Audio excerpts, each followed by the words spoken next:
소설 들려주는 여자.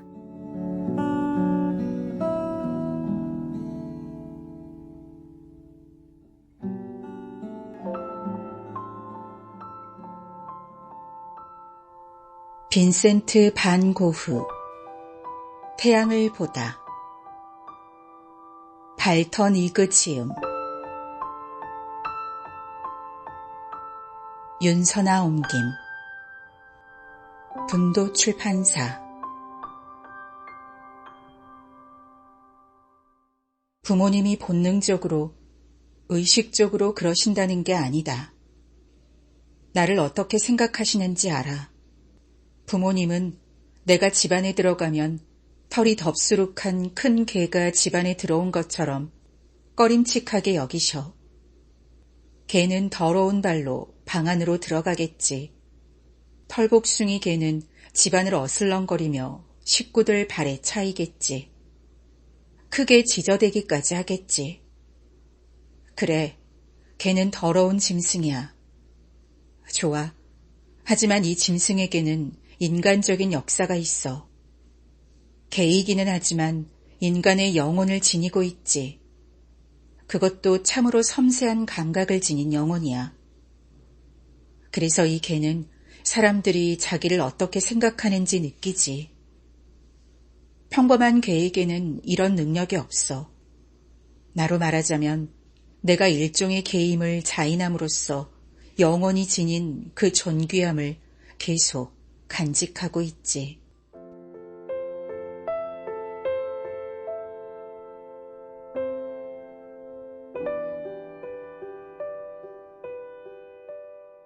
외모에는 신경도 쓰지 않아 늘 봉돈 안 바리던 빈센트 반 고흐는 자신을 이렇게 평가했다.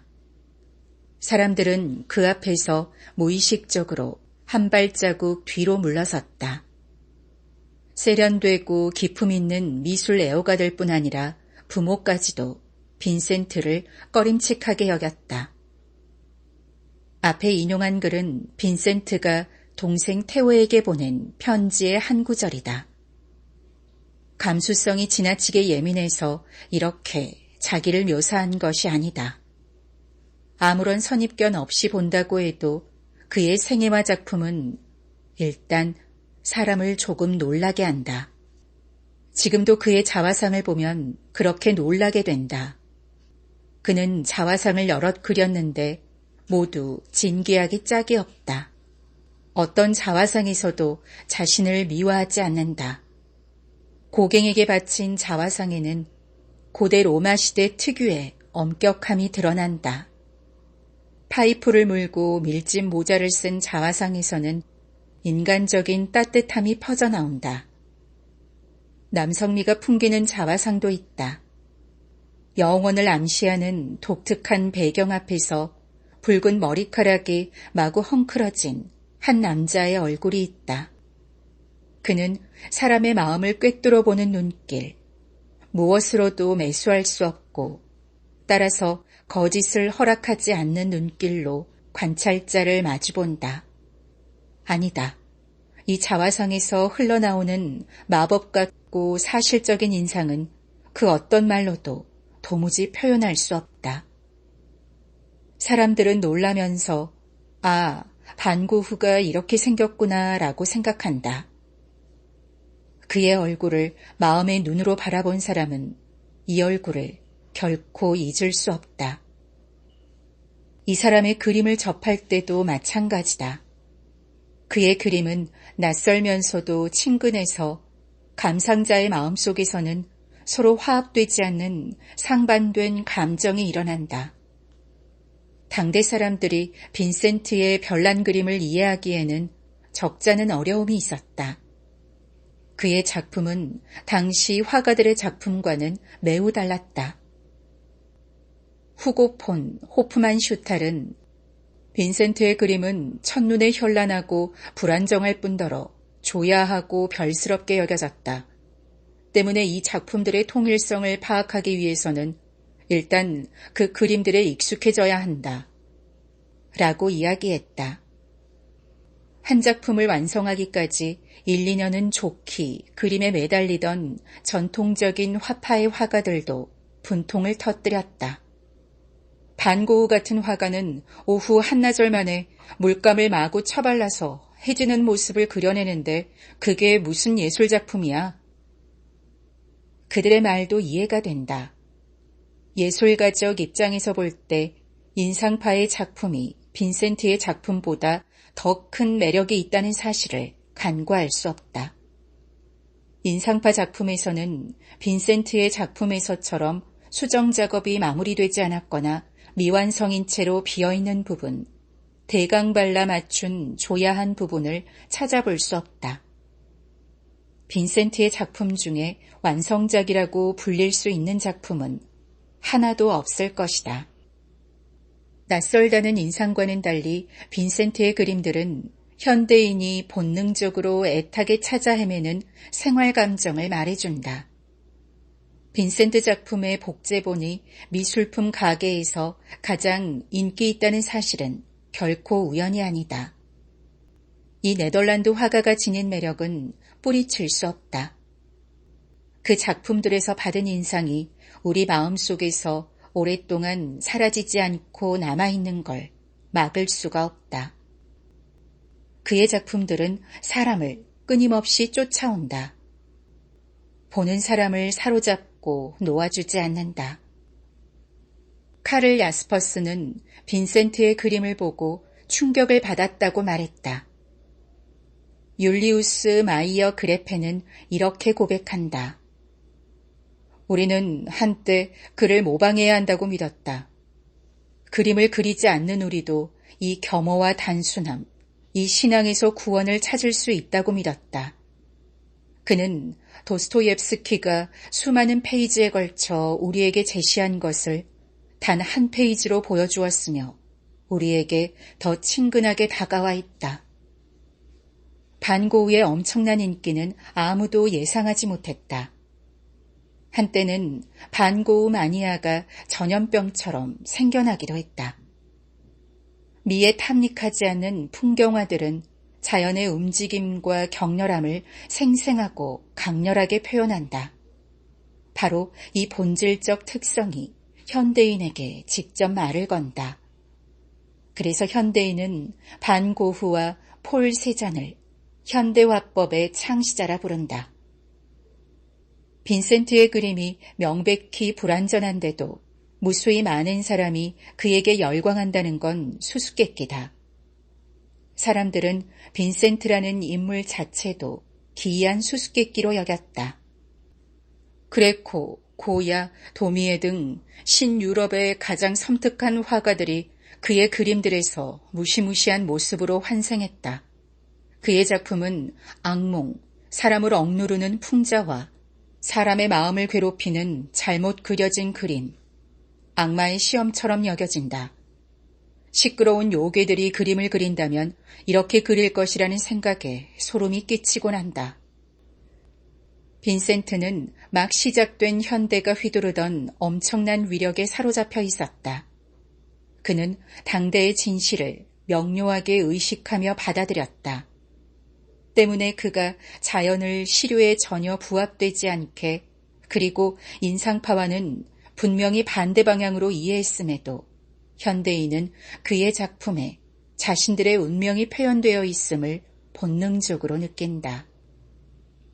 현대인들이 빈센트라는 수수께끼에 동화될 수 있었던 것은 빈센트의 강렬함이 현대인들을 사로잡았기 때문이다. 빈센트는 실제 강하게 매혹되곤 했다.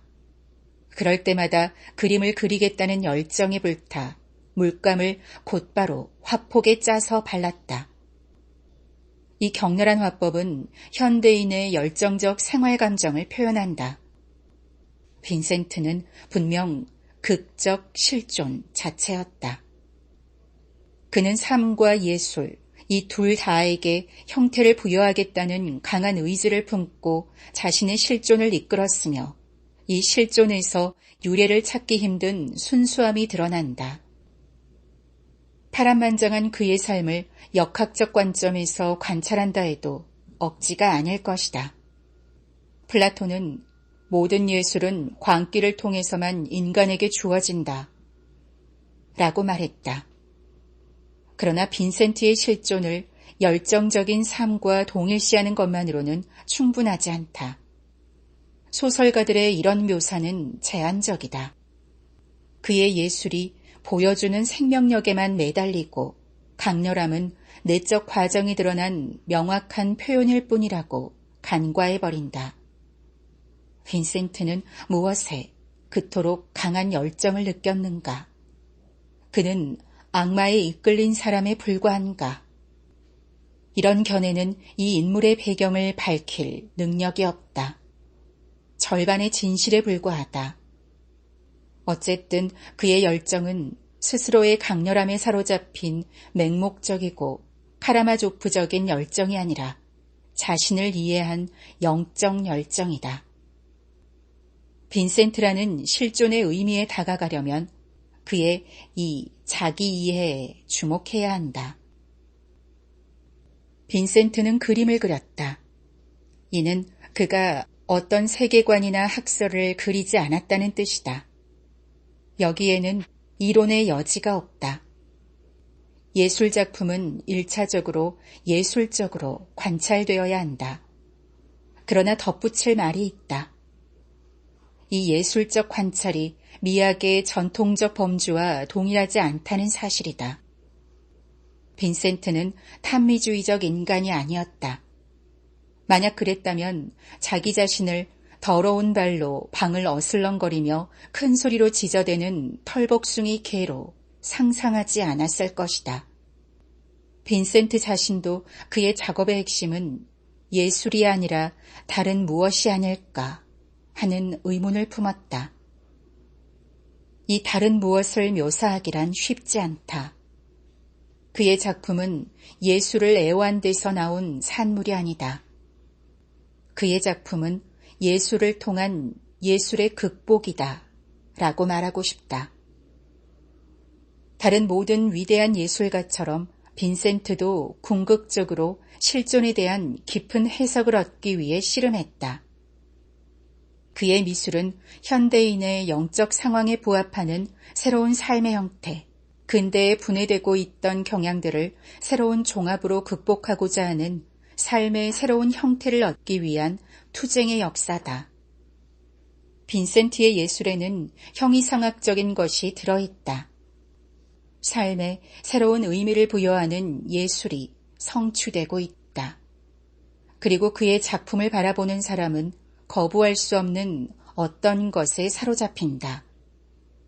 빈센트의 삶은 사람들로 하여금 최종적인 완성과는 먼 그의 미술을 과대평가하게 만들었다. 사람들은 드라마 같은 그의 인간적 실존에 주목하느라 자잘한 결함들을 기꺼이 간과했다.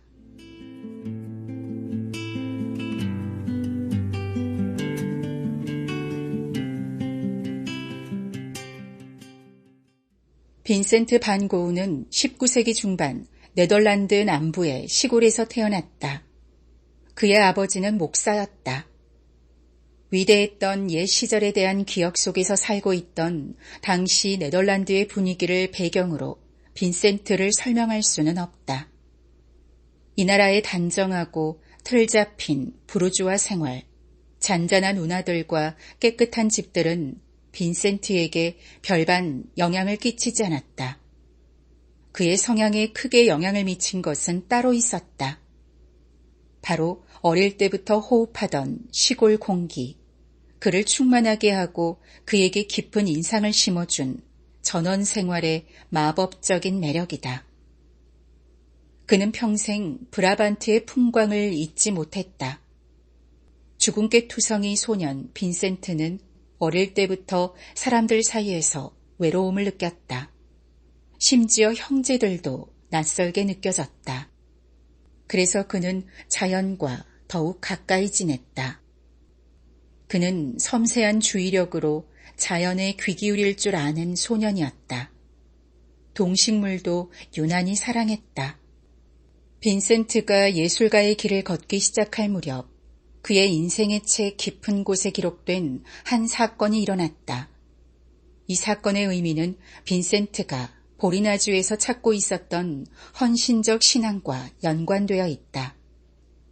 선교위원회의 반대로 선교활동을 할 수 없게 되면서 빈센트의 신앙은 겉으로 중단되었지만 그는 내적으로 신앙을 포기한 적이 한 번도 없었다. 종교적 감성은 빈센트의 영혼에서 변함없이 살아 움직였고 끊임없이 확인받고자 했다. 창녀와의 특이한 체험은 결국 바로 이 감성의 근원을 둔 일이었다. 부모님 집에 돌아와 지내면서 그림에 열중하고 있던 빈센트는 남편을 잃은 사촌 누이를 사랑하게 되었다. 그가 사랑을 고백하자 그녀는 매정하게 아니 정말 싫어, 절대로 싫어 하고 말하면서 퇴짜를 놓았다. 빈센트는 애타게 매달렸지만 사촌 누이는 빈센트를 절대 만나주지 않았다. 촛불에 손가락을 대며 참을 수 있는 그 짧은 시간만이라도 만나달라고 간청했지만 단호하게 거절당했다. 그의 마음은 갈갈이 찢겼고 그 상처는 아물지 못했다. 부르주아 사회에서 소외되었다는 그의 느낌은 이 불운한 사건으로 확인되고 말았다. 세련되고 기품 있는 아가씨들에게 이제 그는 가까이 다가갈 수 없었다. 그는 두 번째로 거부당했다는 느낌을 받았다. 하지만 그는 사랑 없이는 살 수 없었다. 얼어 죽을 것 같았다. 삶의 온기에 대한 내적 갈망이 그를 휘감았다. 그는 나파르트에게 자기가 사랑하는 것을 사랑하기를 포기하는 인간은 자멸하는 법이지 라고 말했다. 빈센트는 사랑을 포기할 수 없었다. 빈센트의 이 아름다운 체험은 사회적 최하층에서 이루어졌다. 그를 깊은 고통의 나락으로 빠뜨린 이 충격적인 체험 앞에서 우리는 할 말을 잃고 멍하니 서 있게 된다. 사촌 루이에게 퇴짜를 맞고 얼마 되지 않아 빈센트는 클라시나 마리아 호르니크라는 창녀를 만나게 되었다. 그는 그녀를 시엔이라고 불렀다. 그녀는 젊지도 매력적이지도 않았다. 낮에는 세탁부로 일하고 밤에는 삶의 가혹함을 몸으로 겪는 여자였다. 빈센트는 창백하게 시들어버린 그녀의 얼굴을 깊은 연민으로 바라보았다. 그는 시들어버린 여자의 모습에 한없는 매력을 느꼈다. 둘의 만남은 피상적인 만남으로 그치지 않았다. 빈센트는 시엔을 이용하긴 했지만 남자들이 창녀를 이용할 때와 같은 태도로 그녀를 대하지는 않았다. 시엔이 임신한 상태고 애인에게 버림받았다는 말을 들은 빈센트는 마음속에서 동정심이 솟아올랐다. 굶주리고 병든 몸으로 그녀가 그에게 왔을 때는 겨울이었다. 빈센트는 사제나 레위인처럼 자신과 아무 상관없다는 듯 냉정하게 지나칠 사람이 아니었다. 그는 조용히 심장이 하는 말을 따를 수밖에 없었다. 창녀와의 만남은 그에게 결코 잊을 수 없는 천상의 환상처럼 여겨졌다. 그녀는 창백한 얼굴, 우울한 눈빛, 어두운 배경을 뒤로하고선 바로 이 사람이었다. 그녀는 빈센트에게 고귀한 존재였다.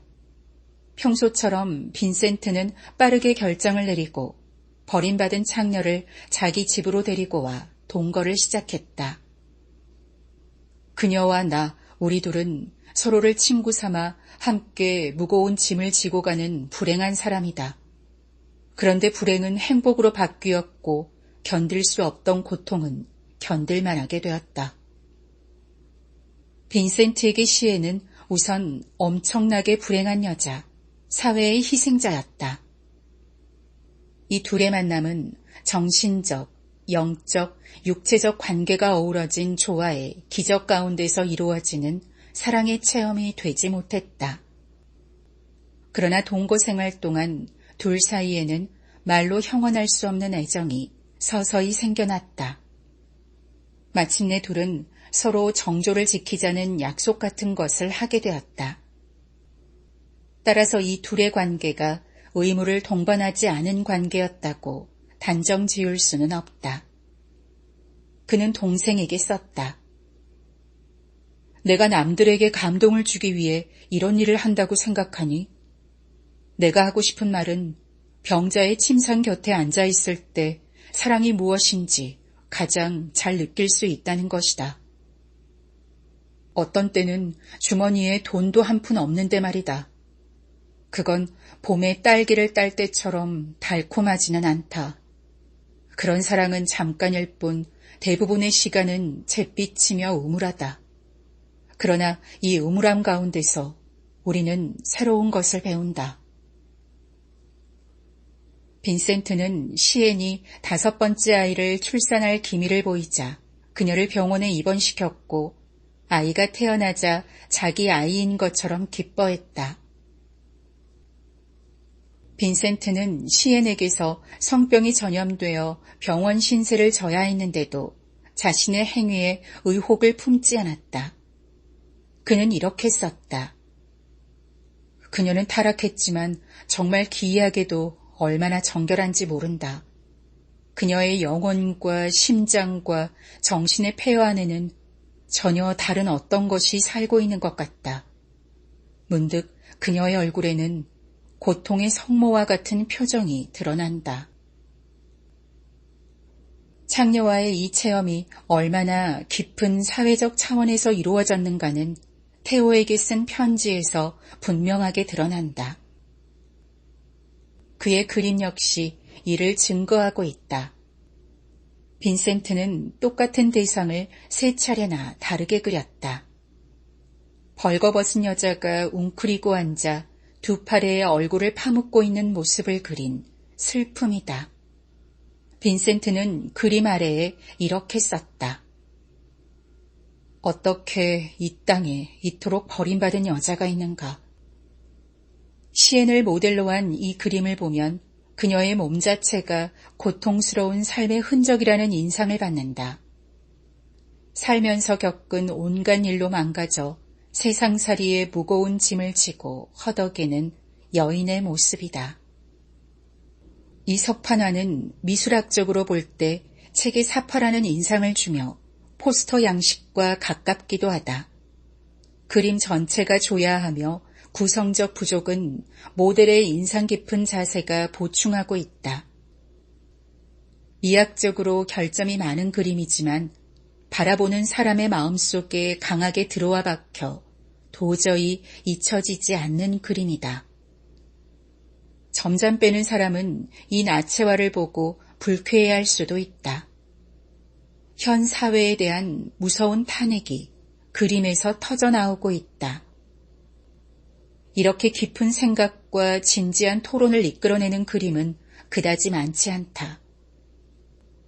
슬픔이라는 제목, 절망적인 상황에 처한 인간의 형언할 수 없는 슬픔이다. 침묵하는 슬픔은 삶에 의해 망가진 여인의 모습에서 참으로 많은 말을 하고 있다.